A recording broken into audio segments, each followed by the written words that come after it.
Malam itu hujan turun deras mengguyur rumah kecil milik Bima dan Sari. Angin berhembus dingin, membuat tirai ruang tamu bergerak sendiri meski semua jendela sudah ditutup rapat. Sari yang sedang hamil 4 bulan tiba-tiba terbangun dari tidurnya. Ia mendengar suara langkah kaki di atap rumah. Seperti seseorang berjalan sambil menyeret sesuatu. "Mas, denger gak?" bisik Sari dengan wajah pucat. Bima membuka mata setengah sadar. Paling kucing. Namun suara itu semakin jelas.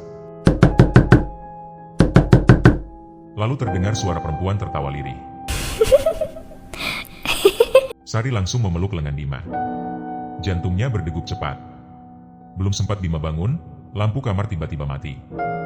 Gelap total. Suara sesuatu jatuh dari dapur.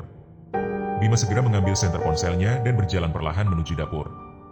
Namun langkahnya terhenti. Di lantai dapur, ada tanah kuburan berserakan. Dan tepat di tengahnya, tergeletak sebuah boneka kecil terbungkus kain kafan dengan jarum menancap di perutnya. Sari langsung menjerit histeris. Sejak malam itu, teror mulai datang tanpa henti.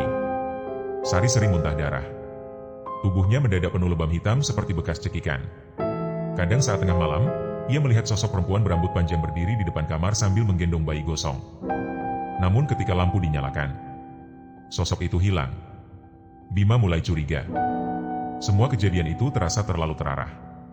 Sampai akhirnya suatu malam, nomor tak dikenal mengirim pesan ke ponselnya. "Aku belum selesai, Bim." Jantung Bima langsung berhenti sesaat. Ia tahu siapa pengirimnya. Rani. Perempuan yang sudah menemaninya sejak SMA. Perempuan yang menunggu selama 10 tahun. Namun justru ia tinggalkan demi menikahi Sari. Awalnya Bima mencoba menghubungi Rani. Tapi semua nomor sudah tidak aktif. Rumah kontrakannya kosong. Tetangga sekitar bilang Rani sudah pindah berbulan-bulan lalu. Sejak itu teror makin menjadi.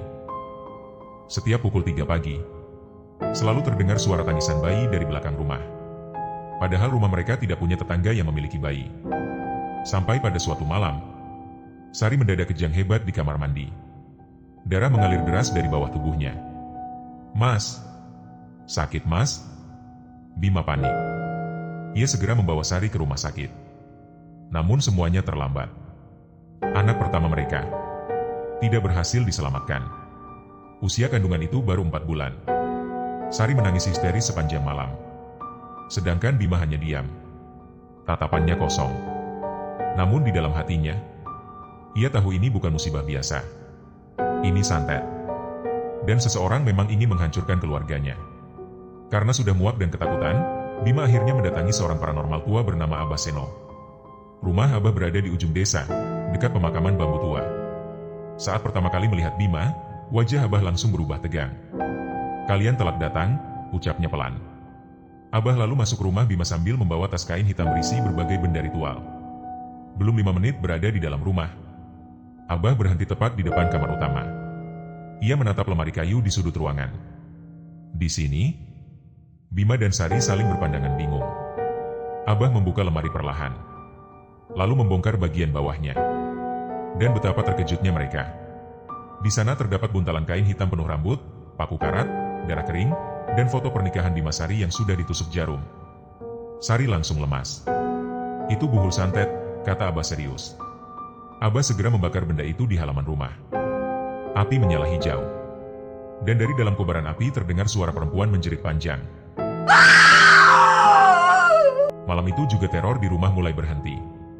Namun Abah belum terlihat tenang. "Ini belum selesai," katanya. "Selama buhul utama di tangan pengirimnya belum dimusnahkan, kalian tetap dalam bahaya." "Siapa pelakunya, Bah?" tanya Bima dengan suara gemetar. Abah menatap tajam ke arah Bima. "Kalian sendiri sudah tahu jawabannya." Nama itu kembali terlintas di kepala Bima. Rani. Selama 2 bulan, Bima mencoba mencari keberadaan mantan kekasihnya itu. Namun semua jejaknya hilang. Nomor mati. Media sosial menghilang. Bahkan teman-teman lamanya tidak tahu Rani tinggal di mana sekarang. Sampai akhirnya, seorang teman lama SMA memberi kabar.